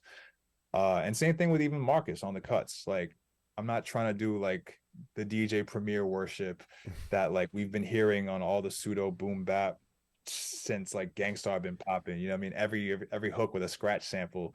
You know what I'm saying? Like where like the DJ, like the cut is like in the very foreground of the track. Like I want that to be like, you know, we're talking about texture, and like Paul, Prince Paul has always kind of had an ear toward that. And even with like all the voices like of the people who are in the studio, whether it be, we have to have a Shorty No Mas moment first and foremost. But Drez and and also just people on IMIB, Bob Powers on it. Fucking Q-Tip is talking about being disruption. I think it says friction. I'd be friction, right. And then also paired up with these samples and whatnot of voices, and even like IB Blowin having those like that like field recording of like the children like seemingly playing. Mhm. You can see where I've learned from that. I mean, even in my own practice, you know what I'm saying? So like, Yeah. I think it definitely left like quite an imprint on a lot of like procedural things or just like techniques that I was like, yo, and like a lot of the recall, the refrains, the recalling, like the fact that like side A of the cassette has I Be Blowing, side B, you hear that loop come back again on IMIB. And I'm just like, wait, what? Where am I on the cassette? Like, oh shit. And it's different because obviously now it's got verses on it, and you're like, oh my God, like, you know what I mean? So all that really I think has been implanted, or like has formed the DNA, you know what I mean? Like not even like found its way into, no, like it's literal origin story to my like sonic my own creative DNA when it comes to sound and approach. You mentioned Shorty No Mas. I don't know the story behind like who came to the understanding that she needed to be involved in this project the way that she is, but it just works so well. Paz was the one who, so like I actually heard her speak on a podcast somewhere in the last year or so. Because I think she released something in the last year or two. She did. She put on an album. Yeah, John Morrison wrote about it as well. Shout out to John Morrison. Shorty No Mas, Philly, you know what I mean? Philly legend, I'd say. She was talking about how like she was running with Paz and through Paz running with De La like since she was like I think like 15, maybe even 14. Like she was young, and then kind of just soaking up game. Like they were just like letting her like be in the studio and like even go to show dates and whatnot, and just kind of like she was just like around these wizards or whatever. And then like come time for Buhloone, I think she's like 17, 18 now. I think I'm pretty sure it's definitely a few years later, like in the timeline that she communicates. So I'm just like, oh, okay. I just thought that was really ill that like they made space for her in that kind of a way, and she felt safe to be in that space where she could like talk about it with such a, like she could still talk about it in such a positive manner today, you know what I'm saying, as a grown woman. Because that's important, like, you know what I mean, like you already know. So like shout out to De La for not being slime balls apparently, you know what I mean. So there's that. But her voice is like on almost every song that has like a verse, right? Apart from like Eye Patch and probably 3 Days Later and Area. Everything else I was clocking, I'm like, yo, she's on that. She comes to like End Focus. She has that whole, I think it's End Focus. There's that whole da da da da da. You're right. Like it's so fucking good. Like she's a vital part to this album. She's an instrument. She was just like, she was talking about how like they were just like, yo, come up and say, like she'd be asleep in the studio and they'd be like, yo, come in, just say this. But like there's that. So like she's just popping in and out. But then like they let her, like she shines on In the Woods. Like she goes off on In the Woods. And you're like, wait, how old is she? Like I didn't realize, I thought she was like 20, 19, 20, 21 or something when I'm listening to this.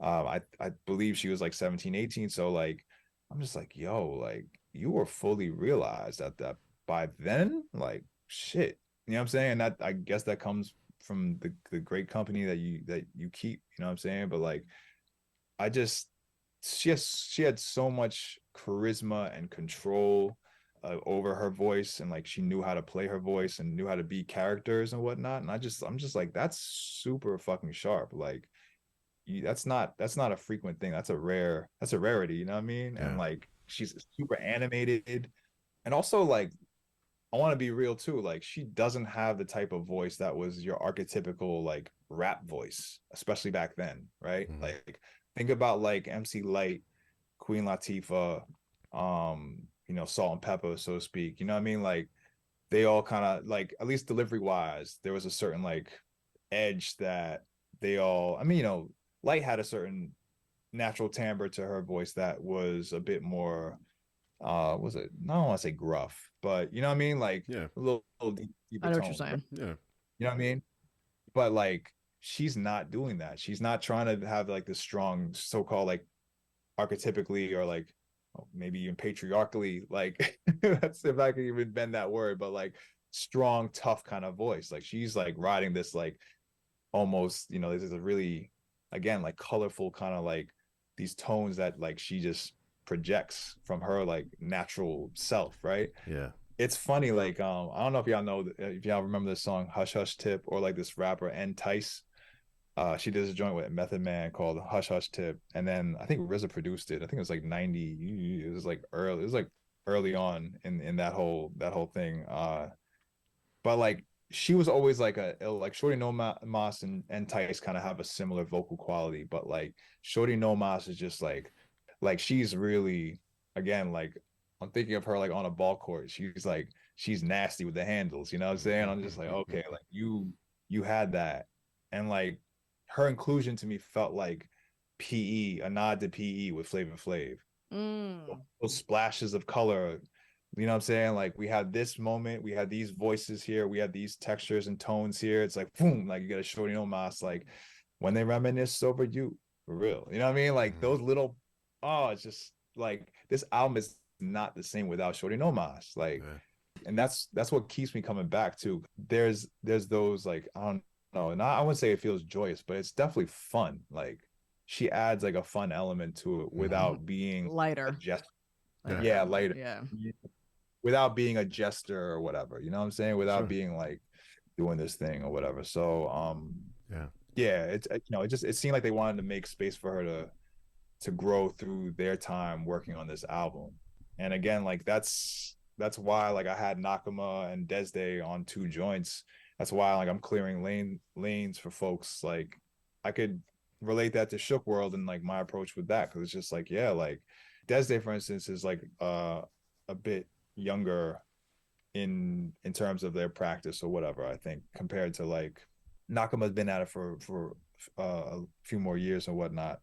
Shit, maybe a decade and change. But point being is like, you know, making space for these folks to like have their own room to do what they do and throw the paint at the wall. You know what I'm saying? It's like, no, don't worry about it. I'll come back and clean up after you. You know what I'm saying? Like, it's just like, you can be free and feel safe in this like environment or whatever. So like, again, like you know, maybe I learned that from De La, maybe I learned that from Buhloone Mindstate. You know what I'm saying? If you watch the video for Ego Trippin', you could tell that they made space for it. They could have easily said like, no, you don't need to be in the video, but like, she's just one of the crew. Like, if you watch that video, like she's just, it feels like they're her older brothers almost. I want to try to wrap our conversation about this album just by talking a minute about Dave specifically. Gang, doing your best to like separate things that you've read about his contribution to the album. You mentioned like how he wasn't like as involved or present, and his own opinions about the album, because he's been quite critical, or he was quite critical of it. What do you think this album contributes to like his enduring influence? There's one thing that like I think that can be said and add that would be a good addition to the greater conversation around this Dave, this album, etc. And it's the fact that like, you don't get the yelling on Ego Trippin' without Dave. That was like his idea, apparently. You know what I'm saying? So like, there wasn't like a compromise, so to speak, you know. Listen to him on every song on here. He's, you know, De La, the duo of Paz and Dave, right? The Paz and Dove, Trugoy. That's like, to take it to the first episode that we had together. That's the LP and Big Just. You know, like they're kind of just like they're both fucking great, and they both work so well together. Like, they both do these things, like one fills in the gaps for the other, and then there's that difference in like, approach that, in certain cases, difference in tones and voices. Like Dave hits a certain voice on what's that joint? I think it might be Focus. I hit the shines, but I'm shooing it now. Remember when the floor model had a spine? Well, it's all been over. A day glow nigga gets the red doormat. It's a roller coaster when your shit's burnt toast. Now, Mr. Club owner knows your jam. When your jam is the jam, and there's a tab at the bar. My mind stays thick. No thanks, I don't drink. I sip the bobo. Then I kettle it quick. I felt the heave in the G. Cap it in the basement, digging my own understanding. Quick, let me get the single out. Think Mr. Radio Saver. Starlight is the same star bright. I finger now a 9 and the blunt is a switch. But turn out the lights and summer go, bitch. It was one MC. After one MC played the lamppost blue to blow the dynamite. Well, it's okay and it's alright. Cause our birthday cake's external light. It'll all get graphic. People made of plastic. Looking to shine with my 50-watt eye. But man, I got the eye patch and here's the latch. I flame it to a Dane from Denver up to Maine. And love it deluxe, you won't catch me in no tuck. Nah, man, I won't honor the stuff. I don't know. He's just kind of like unrelentingly like himself. Like he just like you know what I'm saying? Like I think like this is, if you want a wonderful slice, an inspiring slice of Trugoy the Dove. I was about to say of yogurt, but like that's weird. That's weird. A slice of yogurt. That doesn't make sense. No. Slice of yogurt. Slice of yogurt. Scoop of yogurt. Scoop of yogurt. Nah, like if you really want to see like someone functioning at a level that like, I mean, again, like, yo, if he was checked out on this, are you kidding me? Mm-hmm. Like, And I couldn't tell. Yeah, you can't tell. Like without that context or without having read about that or whatever, like you wouldn't have been able to tell that. Yeah. I promise you. And that in itself, again, like I said, is a fucking feat, because it's just like, yo, there are people who try their damnedest and they come off sounding like they're phoning the shit in. Mm-hmm. I've seen them. I know them. You know what I mean? Like I know some folks like that, and it's just like, well, you know what I mean? Like, kind of shrug it off or whatever. But like Dave, this album, like he's doing shit that like you could literally, and some will, ahem, like be teaching classes on this shit. You know what I'm saying? Like, yeah. Then this spans far beyond just like some book, well read, whatever, like academic shit. Like that's why it's so beautiful. Like I just these cats were just operating at such a level where it's like, I don't know, they were just like tapped, as we say, tapped in. Yeah. Stakes is High is a very different Dave. It's a very different De La in as a whole.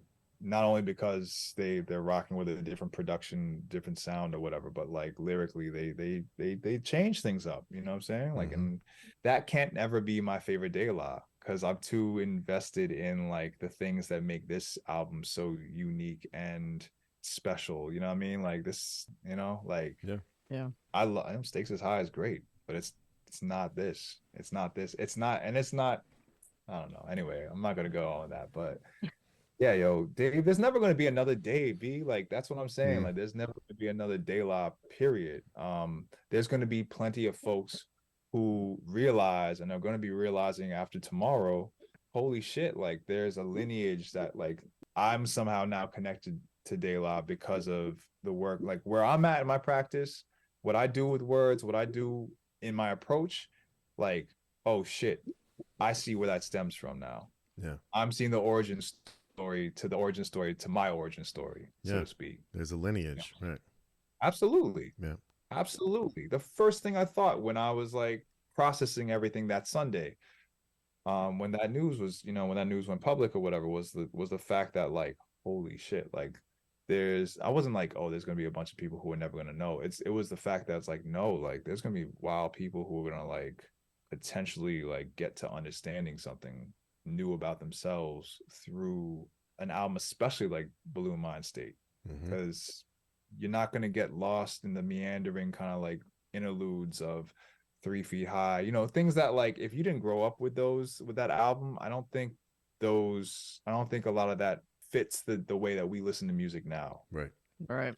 I think for that also, I just think like Buhloone Mindstate is like the kind of like the ideal album to like show folks whatever, you know, aside from like the people who are just like really, really into Dilla. You know what I mean? Like that's all good. That's all fine and dandy. But like, you know, folks who really push that pen or like just think about language in a certain way, it's like, nah, like this is one of those joints that goes up in the what are the so-called pantheon or whatever. Like this is this, you know, like Yeah. I don't know, fam. Like they're addressing so much on this shit too. But we had that Patty Duke conversation, and I promise you, I wasn't gonna let that shit go. E, you know what I'm saying? He had left me a voice message about Patty Duke and how that goes into, you know, there's all these samples from what movie now? What I said, so it's Leon talking at the end of that from the Five Heartbeats, and he's talking about appropriation, and he says, make the comment like, why can't they cross over to us? Like, you don't see, he doesn't say this, I'm gonna edit it, he said, why don't you see 5 black dudes on Elvis Presley's cover?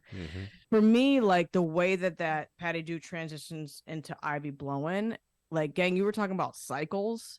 The brilliance of Buhloone Mindstate for me is, whether they did this intentionally or not, is that all these jazz samples are being used, and there's this really jazz feel. I mean, they have live jazz players on this. Like, it just really speaks to like the cycle of appropriation, the cycle of the abuse that happens to Black artists in the industry, and how that just is repeating itself. So like even Ivy Blowin' showing up on I Am IB, like later on in the album, like it's all connected, and it's just this ongoing cycle. And I think that is so brilliantly done, and I don't know if they did that on purpose or not, but to me, like when I heard this and I'm thinking about this, I see that voice note because I was like, I gotta fucking talk to somebody about this right now because I'm having this like aha moment, and it was just like fucking mind blowing to me. Like the brilliance of that, of how that's all interconnected and really speaks to this history of abuse. Right. No, absolutely. That's like, see, so like you're talking about the appropriation and this address of that, like, you know, they're talking about egos, they're talking about like, they're showing how they've, you know, they're talking about age on this album, but they're also talking about the effects of like the co-opting of rap and a larger scale Black culture by industry and and by a new white audience or white face of rap consumer, right? It's like that's what, you know, very clearly Patty Duke is addressing, right, with all the samples especially and whatnot, and also White Boy Roy, yada yada, right? But then you also have the commodification that's happening globally, right? So that's what makes Long Island Wildin' so crazy and intriguing as an interlude, because it's like where you have these two cats rapping in Japanese, like there's that cultural appropriation being performed, like, but one can read that as a double-sided thing. It's just like, okay, these cats wouldn't be rapping or talking in catchphrases like yes yes y'all you don't stop if it weren't for the popularity and spread of the art form and culture. But then with a completely cultural, like with a completely different cultural performance of something so culturally specific, like birthed from like Black creativity and lived experience, especially in the Western world, especially as it pertains to the so-called land of North America, it can certainly get a little weird in some instances, right? So it's like this is the result of like the industry selling the culture. But and then has happened before. Yes, and it's happened before. This is like is a historic, like this is a thing that this is a cycle that's been going on, right? And they're charting that with these samples, like, you know, the Five Heartbeats is a completely different era, refers to a completely different era, right, of performance, right? And like who are you performing for, etc. Like all this comes into it. But then you also could see it as like a celebration, like in the way that like, you know, these cats revere this shit enough to do it in their own language, like the speaking specifically to Long Island Wildin', not about White Boy Roy. And like, and also to add on that, like I feel like that's like perhaps like a very Prince Paulish kind of curveball type thing where it's like, yeah, I'm gonna insert these cats rapping in Japanese, people are not gonna know what the fuck is going on, yada yada. And it's just like, I think around then, you know, obviously it wasn't widely documented or like a shared thing, like people rapping in Japanese. Like we didn't have the internet, social media, yada. So like, you know, it's just like, what the fuck? And also like Patty Duke has like Guru on the hook and talking his talk at the end, right? Amongst all these other voices. And I think like there's that intersection again, that there's that thing that like it always reminds me, it points back to that EPK, that Daylight EPK from, you know, that has like bits of plug tuning in it and whatnot. Like when they're first talking about their names, breaking down their names, like, oh, I like yogurt. So, you know, Trugoy, you know what I mean? Trugoy is yogurt backwards. It's on YouTube. Everyone should watch it. It's amazing.